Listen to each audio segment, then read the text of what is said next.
Hey Petty fans, welcome to episode 4 of the Richard Petty Motorsports Podcast. My name is Bradley Sisson.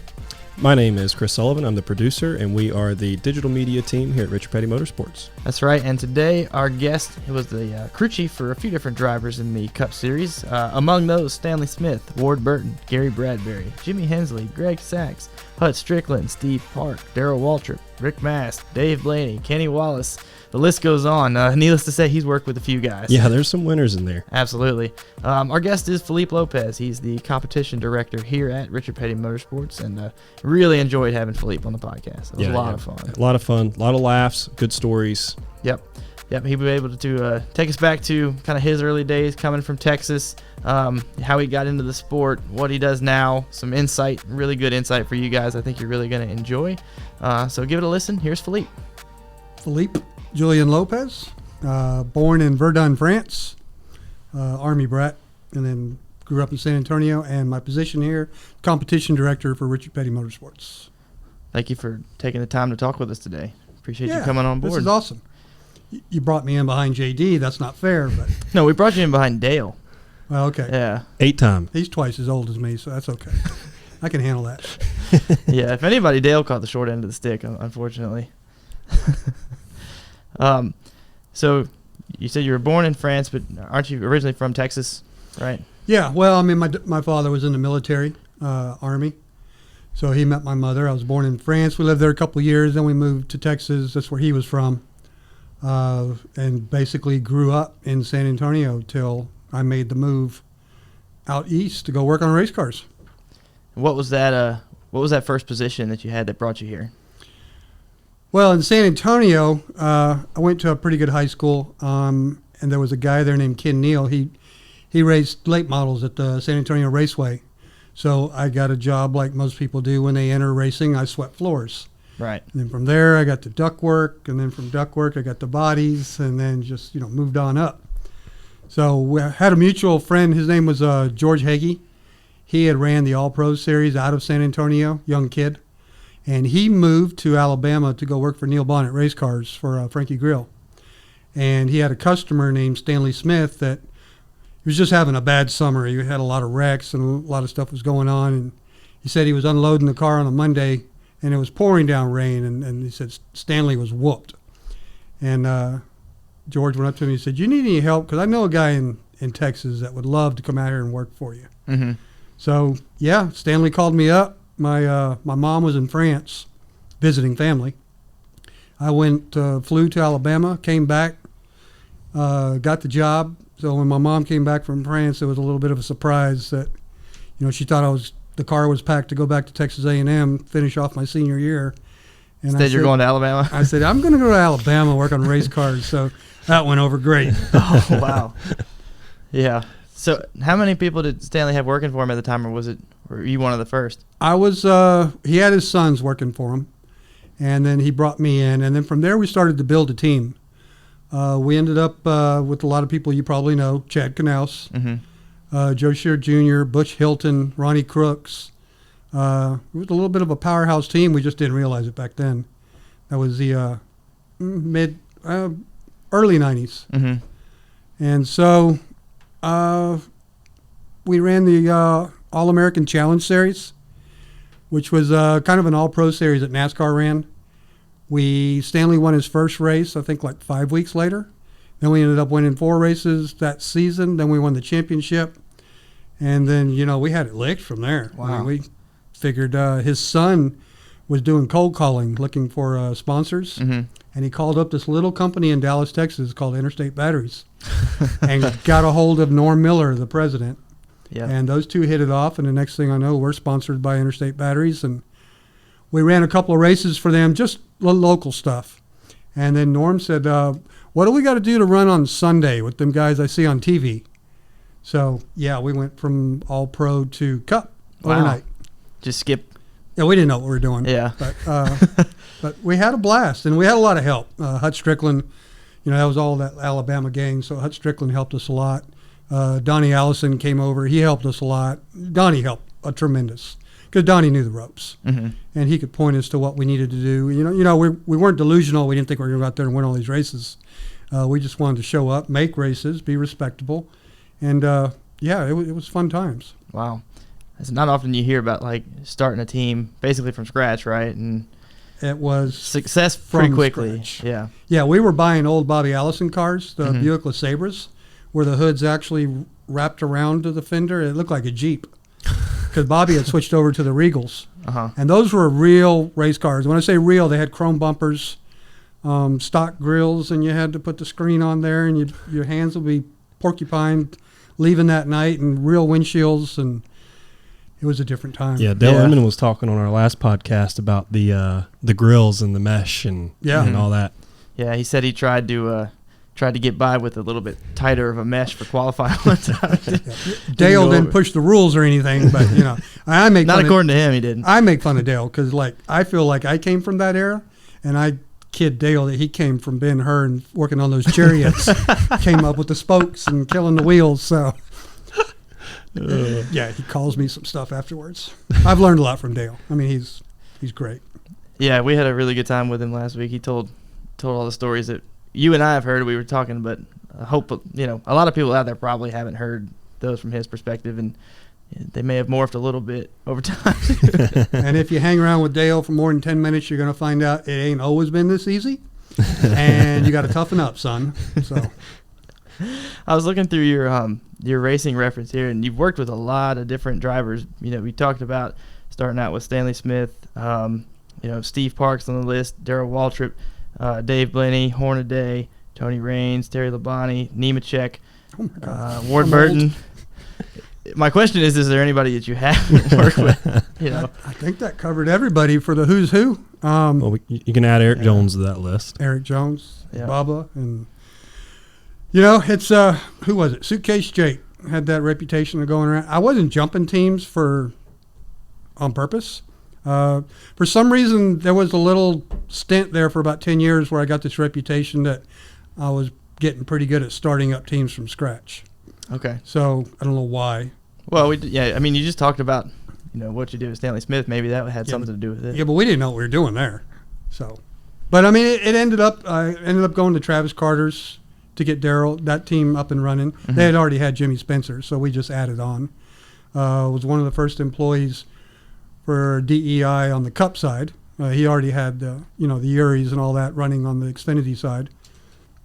So I've been blessed. I mean, I feel like, I haven't been able to stick with one driver for a while, but I've gotten it's a great opportunity to work with all these different drivers. A lot of great drivers. I mean, each one brought something to the table that was pretty cool. Here I am all these years later, and I'm still friends with all of them. And that's what I really like about this sport. Stricklin was, there when my kids were born. Well, not there. So I was there. He wasn't. But, it's just that whole time of coming up. It was a different time in racing. I think we spent more time getting to know each other, just at the races, on the weekends. It's different now, not just because of COVID, but it's just different on how we race. We come in, we do our job, we leave. And that's something to say for that. It helps the team owners, but it's different. And I'm sure Dale got into all that. Yeah, he talked a lot about their adventurous travels from East Coast to West Coast with, car on a trailer or driving the thing. I mean, driving it. Yeah. Yeah, I can't fathom. I'm not that old. And he was talking about how they went up to a service station and they slept in the car. Yeah, those are different times. Did any of those drivers really stick out in your head as like somebody special or Well, now you're gonna get me in trouble. Because I worked with 15 of them, so whoever I don't mention here is gonna be mad. Yeah. Well, Darrell Waltrip mentioned you in his podcast interview with Dale Jr. So, what was that experience like? Darrell was fun to work with because that was not a planned deal. Mm-hmm. We had Steve Park. We went to Atlanta. We were incredibly fast that day. We were playing around just changing gears, and unfortunately, we had a pretty bad accident. Steve got hurt, so we needed someone to come in. And the first week, Dale put in Ron Hornaday.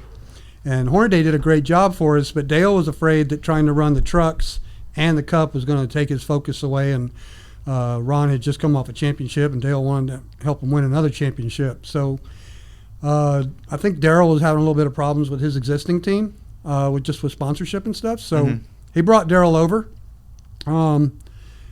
And, we didn't know what to think because he wasn't having some really good runs at the time in his car.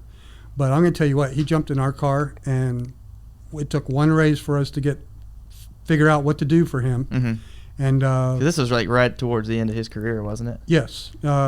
He was looking actually for where he was going to retire. And we had a great run. I think he was in the car for like 12 races or something. And if that would have been the season, he was in the top 10. That's how good he was running. Wow. So, I mean, it was a blast. Just his demeanor, and him and Dale were a lot better friends than I think a lot of people realized. And I remember his first week in the car. Dale told him, he said, look, this is a temporary deal. So you're going to come in here, you're going to tell these boys what's wrong with the car, they're going to fix it, and you're going to go race. Okay. Well, if you know Darrell really likes to say, well, those guys got this, and those guys got their. So how come we don't have that? He went out one time, first practice, Bristol, and he comes in, and he tells us what the car's doing, me and Derek Finley. But then as soon as he finishes with that, he starts going, now, I saw on them Hendricks cars, the left side NACA duct was turned a little bit, and it's way up to the front. And then all of a sudden this voice came over our radio, and I didn't know you could do this. And it was Dale. He was in the 3 car, and he had our channel. And he said, Dale. He was in the car? He was in his car, waiting to go out. Okay. He come on there, he goes, Darrell, just tell him what the car's doing and driving. Click. I looked at Derek, I said, is that Dale? He goes, yeah, that's Dale. Darrell goes, yeah, it's loose. You need to fix this. Went from there. It was fun times. I mean, Darrell did us a great job. And then he kept the team building because it was a brand new team. Yeah. And then he had it ready. It was hitting on all 8 when Steve Park got it back in it. Yeah, that's crazy. That's a really good story too. Fast forward a few years to your days with Hall of Fame racing. I wanted to ask to kind of compare. You've now worked for NFL Hall of Famers and NASCAR Hall of Famers. Yeah. You see any similarities there? Competitiveness, just that drive, that do whatever you got to do to win. Mm-hmm. I've been blessed in one way that I have worked for probably the 3 biggest names in auto racing in America: A.J. Foyt, Richard Petty, and Dale Earnhardt. Between those 3, I mean, that is American racing. Yeah. So I've had the luxury of working for all of them. And then me growing up in Texas now, I'm a Cowboy fan. So I'm sorry if that offends anybody. So I mean, you're actually from Texas and a Cowboy fan. Yeah. I think that helps. So I used to watch Staubach when I was little. Right. And of course, I watched Aikman. So when I got the chance that I was going to get to be the competition director and the crew chief that first day when those 2 walked in the door, I was tongue-tied. I mean, it was like, I mean, Dale and Richard, they're all good. But I mean, for me, these were my hometown heroes. Mm-hmm.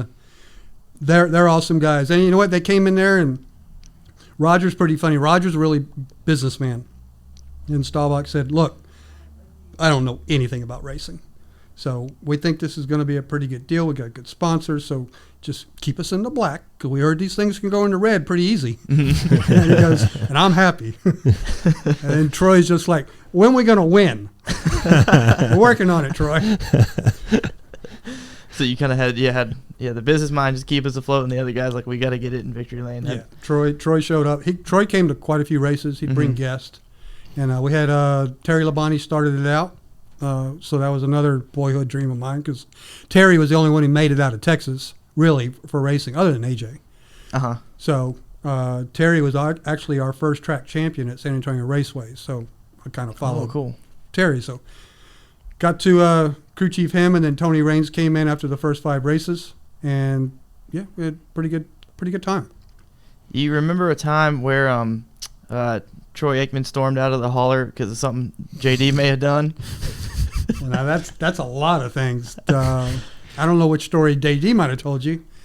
I think our favorite story, we were at Indy, and Bill Saunders was one of the partners, and he had a coach like everybody else, an owner. Troy went to go visit Bill, and somewhere in the visit, he went to go use the restroom. This is the right story. This is the right story. Yeah. So Troy was wearing white pants that day. Oh, really? Yeah, JD didn't tell you that. JD part. didn't tell us about the white pants. No. Yeah, so it was pretty obvious that there was, Smurf-looking blue spots all over Troy. So hold on, he went to use the bathroom, and I'm guessing the toilet. Yeah, when he went to, don't know really how those things work, but I know when he went and pressed on the lever, blue water went up. That paints a good picture. And so who's going to give Troy Aikman hell, The guy's a lot taller than us. He's our boss.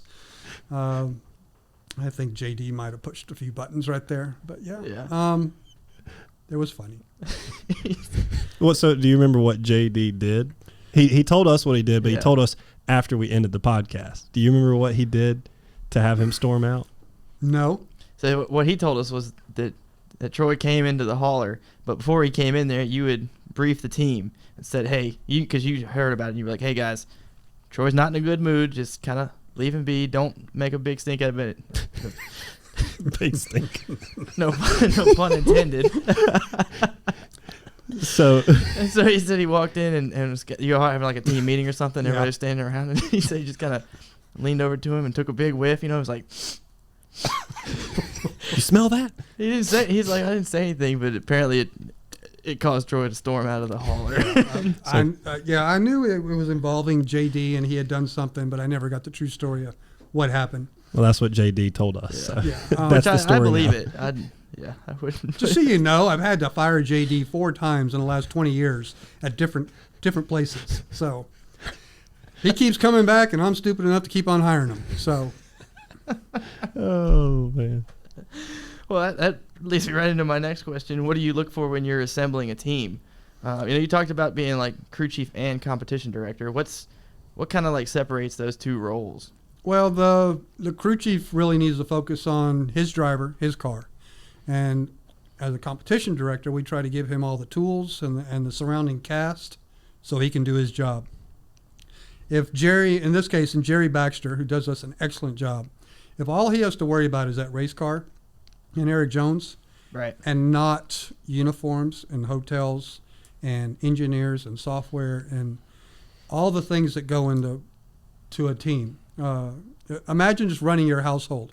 Your wife's going to cook a much better meal if you leave her alone in the kitchen than if you go and just bombard her with all this stuff. I literally just had this conversation with my wife. Then you know what I'm talking about. Yeah. So that's really what a competition director does. And I can do all the pre-interviewing for people coming in. Obviously, I want Jerry involved, any crew chief involved, because these guys, they have to work for Jerry. But, I can kind of be the front face and screen and figure out who's going to be the good pieces. And so other than JD, I think I've done a pretty decent job on getting people to Jerry. We got a great team. And, it's not always about talent. I'm sure Edmund told you this. Yes, you got to have some talent. You got to know how to work on a car. You got to know the basics. But it's the character. If you can get, you know the old saying, you get 2 people in a room, you start getting an argument. 3 people's worse. Goes on and on and on. We got 40 people here. It takes everybody pulling the rope in the same direction. They may not give each other Christmas cards at Christmas and go to each other's birthday parties, but here they're all pulling the same direction, and they all work for each other. They work for Jerry, but they work for each other, and that's the key of having a good team. And I learned that early on because I did meet Joe Gibbs when he first came in this, because he ended up with Interstate Batteries and they helped Stanley Smith out, and that's what Joe Gibbs was always big on. It's about the people, and he always told Jimmy Maycar that it's about the people. You get the right people, there's no limit to what we can do. Yeah. I wish there was a way to that's kind of what our hope is with this podcast and some of the content we're producing is, we see that on a daily basis because we're here and we're around the guy. Well, not as much on that, but we're spending time. We know what the attitude's like. We know what people are trying to do. And I wish more folks on the outside who make comments about our team and whatnot, knew what it was like within the team dynamic and how much, saying that we're a family is kind of cliche, but there's also some real truth to it. It is, and even more so on a team like ours that we're a single car team. So we live and die by the small group we have. When you're a 4-car team, and there is luxuries and some benefits for that to have a 4-car team, because if one team's struggling, the other ones can pick up the slack.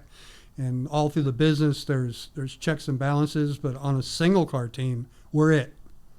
So if I mess up, it's going to hurt some people. And if JD messes up, it's going to hurt some people. We all have our jobs here, and we all got to do it, and we all look out for each other to cover each other. Mm-hmm. So I like the small team environment myself. I mean, I've been with big teams, but there's something about, as long as you can be properly funded and get all the resources you need and all the OEM help, it's fun to be on the small side. Yeah, definitely. I would agree with that. If somebody was looking to get into the industry, what advice would you give them? If they were, maybe in today's time, just out there thinking, I'd love to work on race cars, what would you tell that person? Well, I mean, it's got to be a desire. And I think this goes for any occupation. You can't do it for the money. If you think you're going to come over here and make a lot of money, you're going to be disillusioned quick. I look in the garage of all the people that I started with 30 years ago. There's not a whole lot of us left. Mm-hmm. So it takes a dedicated family or a dedicated wife or a significant other. They have to understand you're going to be gone a lot. And the hours are long, but if it's something you truly love to do. For me, yeah, sometimes I don't like Monday. Tuesday's not much better. Wednesday's kind of crappy. But the race on Sunday, it makes everything worth it. Yeah. Just to compete. When they drop the green, it's like, okay, all this other stuff goes away, and we're racing. And, it's fun to race. Yeah. So if you want to get in the sport, obviously we've headed a lot more toward the engineering side than when I got in it. So school helps, engineering helps. I see the sport continue on the engineering path. And obviously, whether people my age or not want to accept it, the electric part's coming. I don't know when. It might be 5 years, it might be 10 years, but it's coming. Mm-hmm. So as a youngster, if you can get ahead in that game, whatever that field, anything that's involved with the new electric cars, yeah, that's going to be a mainstay here sooner or later. So if you are 15 years old, that's probably something you want to look at, and that's going to get you more doors opened coming in right away, because the mechanic side is going to get smaller and smaller and smaller, because we've got these cars to the point that we can put them together pretty quick. Yeah. I mean, when I got in this, it was an ordeal to put a car together. Everything was handmade. You didn't really buy much of anything. You had to make everything. So it took forever to put a car together. Now, if we just scheduled 1 week out, we're good. We got it. Well, I mean, our shop foreman's on it. Yep. He works down there with RCR, and he can get the chassis to the plate, to the body. I mean, I know that because he'll come to me for paint schemes, and he'll be like, Yeah. he'll be like, I need a paint scheme for Homestead. And I was like, well, that's in 5 weeks. And he's like, yeah, well, we're wrapping the car tomorrow. So, I mean, like. It's just amazing how they can do it really quick if they need to. And some of that's come from, the sport's innovated to the point like wind tunnel. Wind tunnel has been live or die by the wind tunnel. Mm-hmm. It's all aero now. So we're always wind tunneling. Sometimes it's Wednesday night. Well, guess what? They find something. Well, guess what?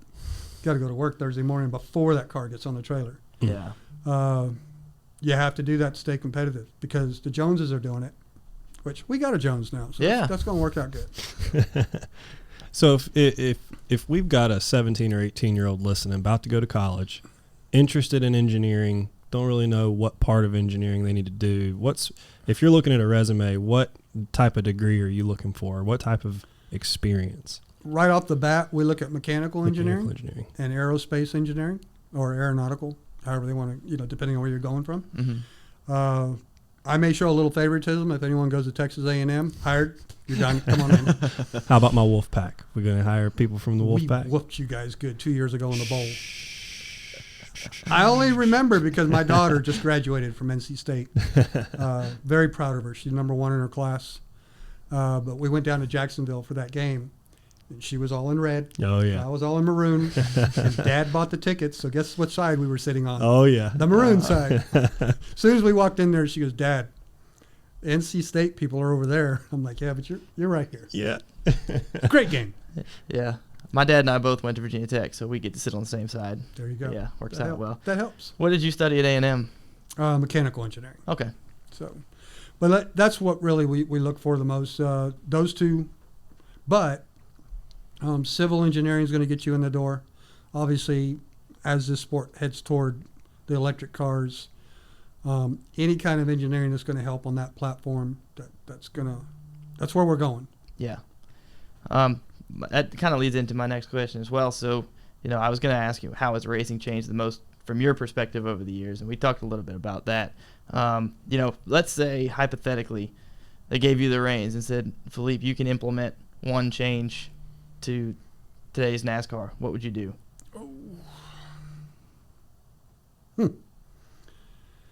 It's too late.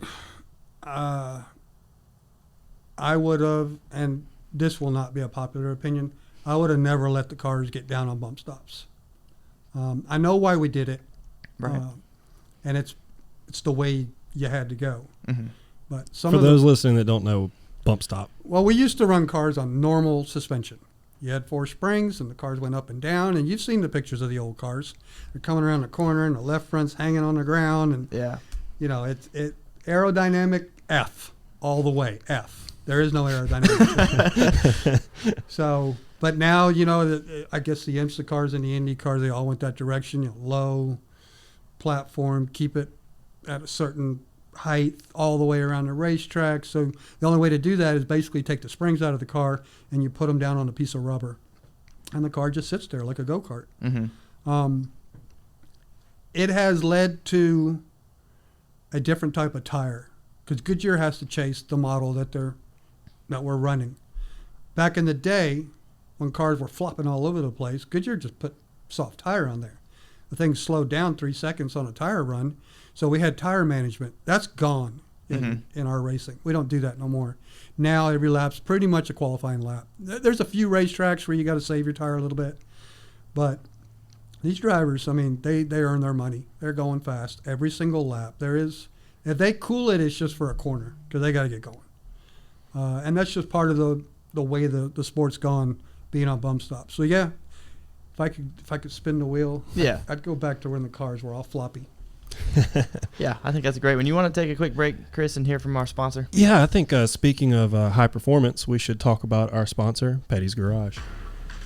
All right, today the Richard Petty Motorsports Podcast is again presented by Petty's Garage. Petty's Garage is from the mind of Richard Petty himself. Petty's Garage is a haven for any fan of speed. That's right. Petty's Garage is a full-service speed shop dedicated to continuing the legacy and reputation of the King. The experts at Petty's Garage provide exceptional engines, tuning, and high-performance parts for you, the enthusiast. Famous for the high-quality service and craftsmanship, Petty's Garage embodies Richard Petty's passion for being the best. The best.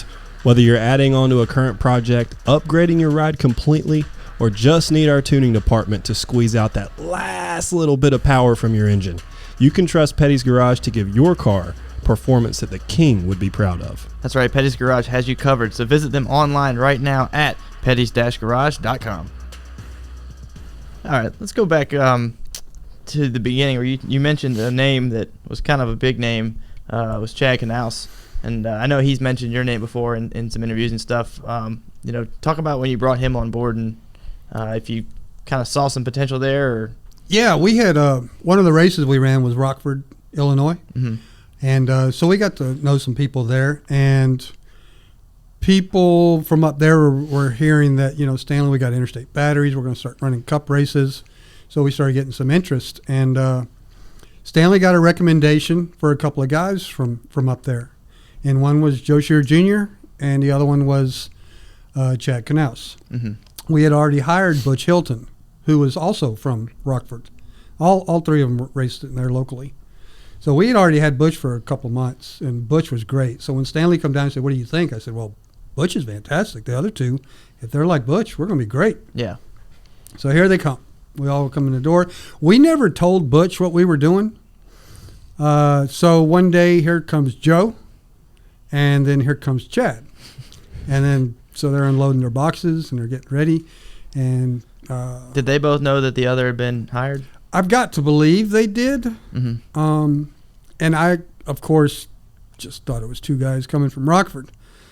Butch Hilton kind of grabbed me by the shirt and goes, "Hey, let's go to your office." So we went in the office and closed the door, and he looked at me and goes, "Dude," he goes, "you have any idea what you've done?"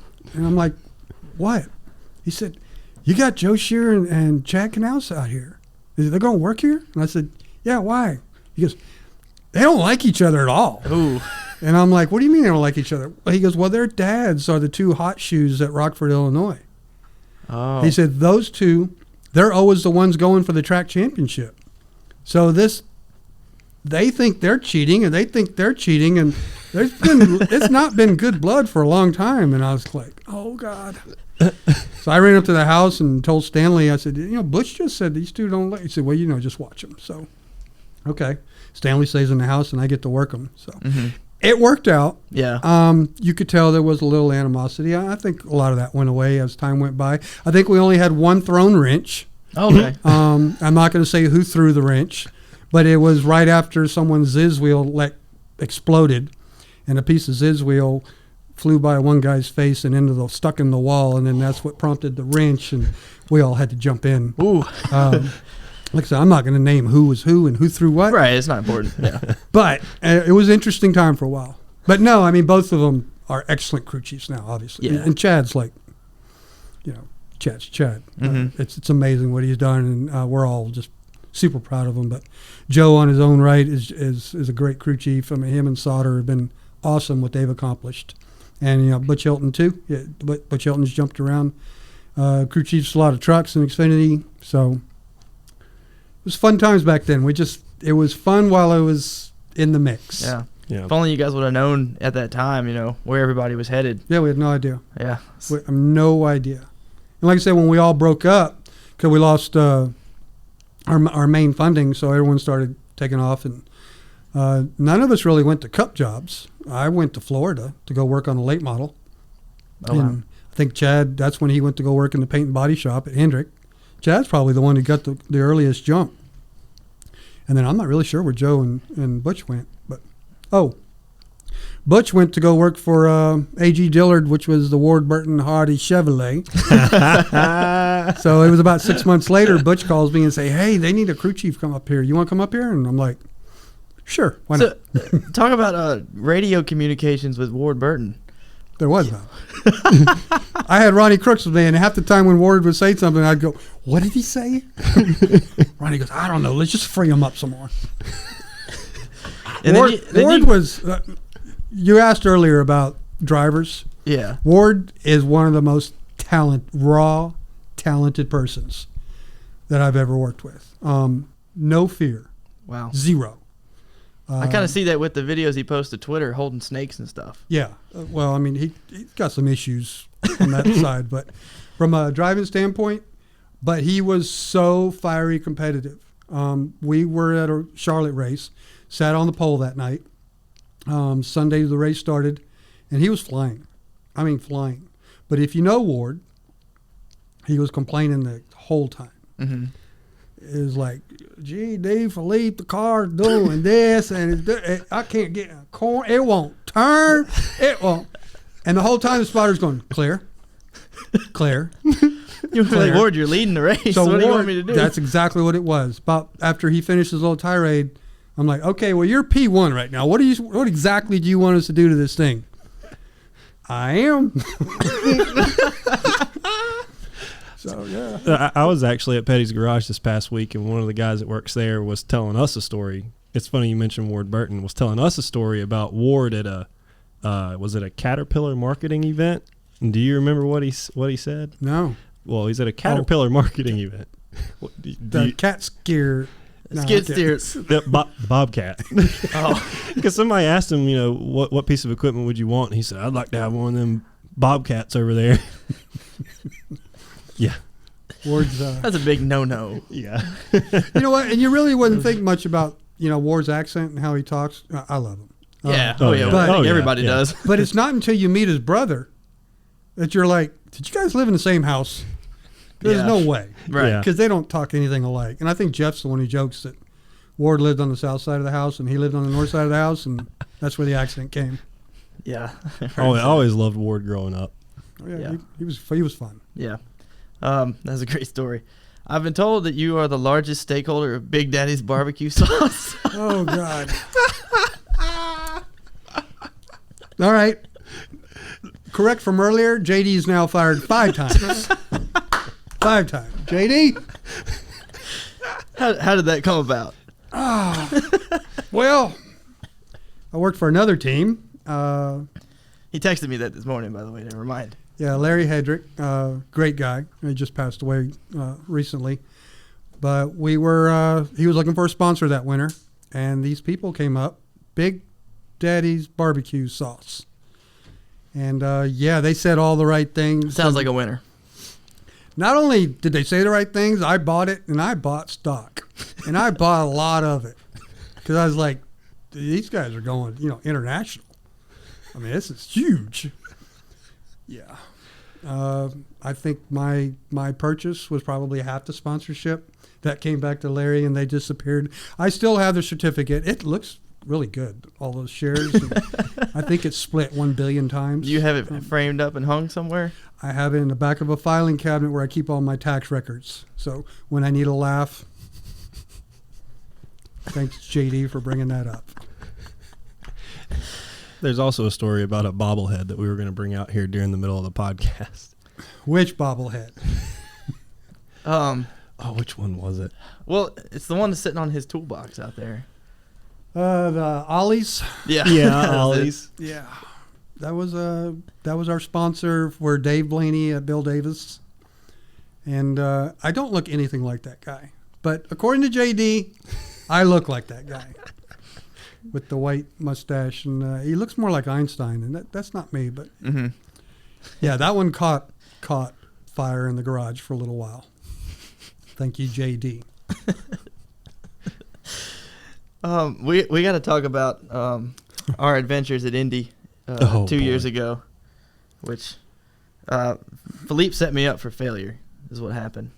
I set you up. Yeah, you're the one that told me I was driving, and well, hey, first off, who are your passengers? Okay, well, let me set this up. Yeah, first, set it up. Set it up. Yeah, as competition director, I am the official keeper of Dale Inman. Dale Inman's the official keeper of Richard Petty.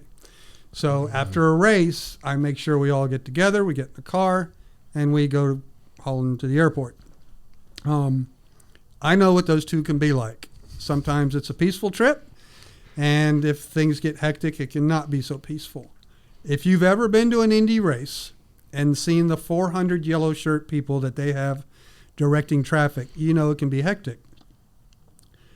If I threw Bradley under the bus, it was simply that as I walked to the car, I thought about we were getting ready to face, and I said, here's the keys. You drive. Yeah. So our rules is you're not supposed to drive rental cars until you're 25. I guess that's the rental car rules or whatever. I turned 25, I think, the week prior, and normally, if unfortunately it wasn't the best race for us or something, Philippe, Richard, and Dale, they'll just be ready to head out right at the time of the checker flag. Get straight to the airport. Yeah, I mean, because planes load up, and as soon as they're full, they leave. So, the race to the airport is the real race, it's like everybody says, right? Because the earlier you get there, it could be a difference in an hour or two when you get home. And after a long weekend, that means a lot. Of course, we had an excellent run. I mean, Bubba finished third. It was a great day performance-wise, and Richard wanted to go out in pit road and congratulate him, give him a pat on the back, but that also pushed his timeline back, even though he still wanted to get to the airport about the same time. That meant traffic. Yeah. So I'm at the rental car by the bus waiting, and he texts me and he goes, "You're driving," and I've never driven from a track to the airport after a race in my life. You're not a very crazy driver, anyways. I wouldn't say that, no. And I'm definitely not good in high pressure situations either. I'll just be honest, And so Philippe, he just climbs right into the back seat, puts his seatbelt on. I didn't hear a word from him the whole trip. I knew what was fixing to happen. and Richard, Richard's been to however many races. He's got more experience than anybody, and he's starting me out pretty quick. He's like, all right, you need to follow this guy. All right, you need to listen to that guy. He's telling you to go. You better go. You better go. And so I'm trying to keep up. First time I've ever been to the track. This is my first year working for the team. I mean, I'm green as you can get. And we get out to the main road, and Richard's like, all right, you're going to need to take a left across these 5 lanes of traffic. get all the way over, and you're going to make a right at that stoplight. It's like 100 yards up. Not even. Yeah, it's right there. And, I mean, there's 4 lanes going each way. And I'm like, all right, we'll figure this out. So I get a gap, shoot across. I'm like, all right, we're home free. I go to make this right turn, and there's law enforcement there trying to tell me I can't go there. They had cones set up. Indiana's finest. Yeah, and so I don't know. I started to kind of slow down because they got cones and whatnot, and you can tell Richard's like, what are you doing? You know, he starts. We all love Richard to death. We know what kind of person he is, but I will say that in the car from the track to the airport, his patience level is slim. Especially with the new guy. Yeah. You know, and he starts raising his voice at me, and I'm trying to figure out what to do. And finally he's just like, just go, you know? And so I just mashed the gas, took off down the road we weren't supposed to go. I kept checking my mirror, you know, I didn't see anybody chasing after us. So when we get to the airport, and I'm sweating just thinking about this story. I mean, So hold on. Apparently something happened between that event. Can we say that? We get to the airport, and then Richard pats me on the back. He goes, "Good job, buddy." Good job, buddy. And he was serious, like he meant it. You know, he was like, "Hey, you made it through. You know, we got here." Bradley still had his feelings hurt from 20 minutes earlier at that right turn. Yeah, yeah, and you know, Richard, he was good. We actually had accomplished the goal, which blew my mind. But it was the later on in the week where you guys got me. If you want to, take it from there.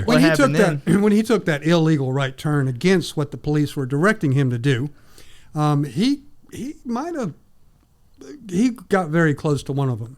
Mm. In fact, I think one of them might have touched the side mirror. Oh, okay. So it was pretty traumatic. So we were all afraid to look back because we didn't know what we were going to see. And so we got a letter in the mail, and it was directed to me. And that's because the rental car's in my name. Oh, yeah. So I went to HR about it and went to our in-house legal. And we all talked about it, and I said, you know, basically, I'm not taking the fall for this. I said I wasn't driving. So our in-house legal worked on some documentation. And, it looked about as authentic as it could be. Yes. A summons for an arrest. He was at lunch, and I think I texted him and said, you've got to get back here now. You sent it to me in an email. Yes. And you were like, we need to meet on this ASAP. ASAP. I come back from lunch, and you... We had HR in here, legal, CEO. The CEO. Everybody was in on it. This poor kid. I had already texted my parents. They were out west somewhere, or I think they were on a trip somewhere. Yeah, like they weren't even like in town. I'm like texting my dad. It's like we got problems. So yeah, I was proud of everyone for just keeping it going. Yeah. And you know, they let me start, and I was like, you know, Bradley, I don't know what to tell you, but I'm not going to get in trouble for this. Yeah. You know, you're my teammate and all that, but I'm not getting in trouble for this. I don't care if the rental car's in my name. You were driving, so you're gonna have to figure this out.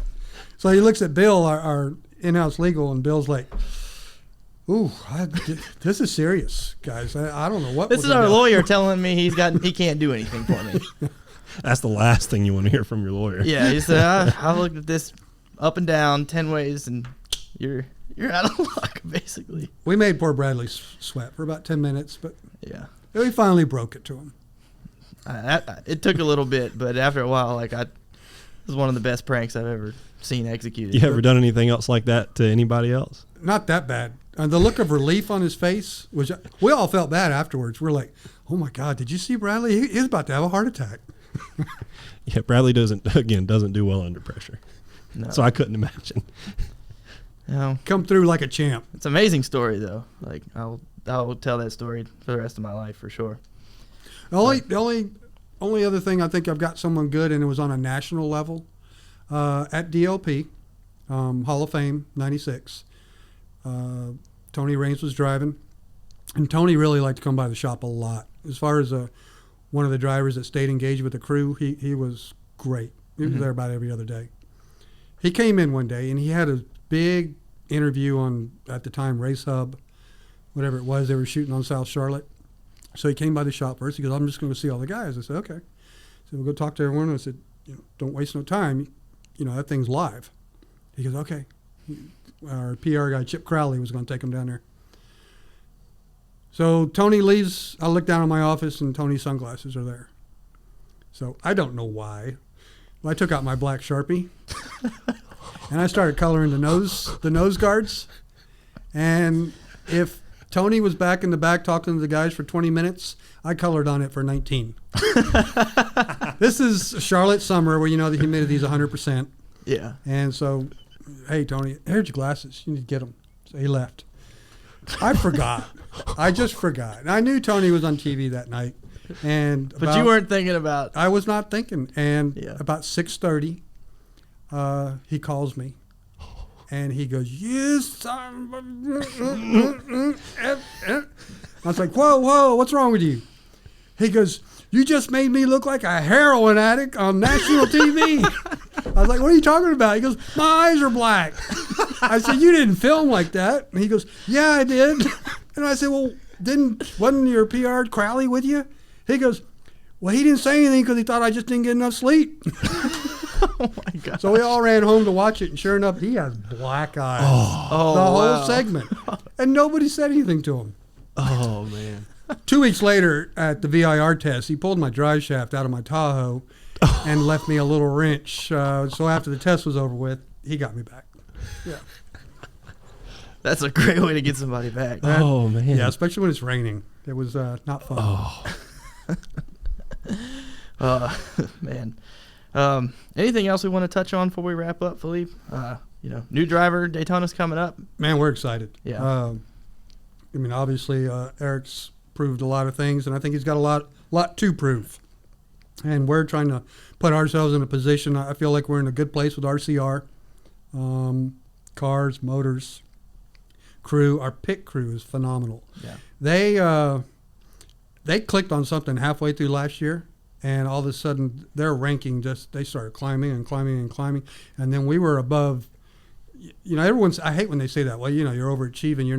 You're beating people you're not supposed to. No, I expect to beat everybody. Mm-hmm. I don't care. Right. And our pit crew is getting it done. So made a small change this winter. They've been practicing. I think they're better now than they were at the end of last year. Really? That's so exciting. Eric great to Jones hear. is excited. That's a lot of the battle. Yeah. Because if a driver can come in, at least stay par. It's great if you pick up positions, but just don't lose, because that's hard on the driver. Because it's so hard to get positions. So, Eric's excited about it. The guys are excited. I see some good races coming for us. Yeah. Have you seen the new race car sitting out there? Yes. Mm-hmm. Got three of them right now. 2 of them are getting ready to get wrapped. I guess I can't say what sponsors are yet, so I'll It's a good looking secret. Yeah. It's a good looking race car, though. Oh yeah. Oh man. Awesome. Can't really talk about that one yet. No, hopefully they'll see here pretty soon. Yeah. But Philippe, thanks for taking the time with us. That was a lot of fun. Yeah, but this has been a lot of fun. Yeah, next time you're on the podcast, I'd like for you to grow your hair out how it was and all those pictures that we were looking at earlier. It won't do that no more. Oh, won't do that anymore? No, I tried, and all I ended up with was a beard. So I shaved it last It's just night relocated. because it was picture day. So, my days of looking like Paul Stanley are way long gone. Oh, man. Well, it's been great having you. Yeah, this was a lot of fun. Thanks. We appreciate it. Yeah, thank you.